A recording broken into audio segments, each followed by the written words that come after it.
سلام و عرض ادب خدمت همه دوستان و همراهان همشگی طوفان عطر.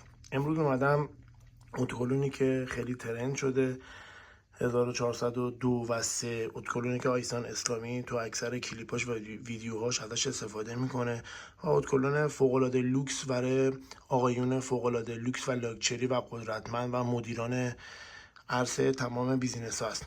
این نسخه که الان میبینید مصرف شخصی خود بنده است. نسخه اصلی آمبر نومد لویی ویتونه. این شکل و شمایل جعبه داره به این صورته.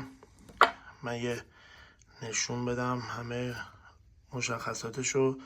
این نسخه دوستان نسخه اماراتی های کپیش هم داره ولی یه سری تفاوت‌ها داره، حالا بعدا تو ویدیوهای بعدی براتون میذارم. نسخه اصلیش درش به این شکله و این مگنت داره. نسخه اماراتیش درش از اینجا شروع میشه میاد بالا، یه ذره شبیه حالا این کار روونا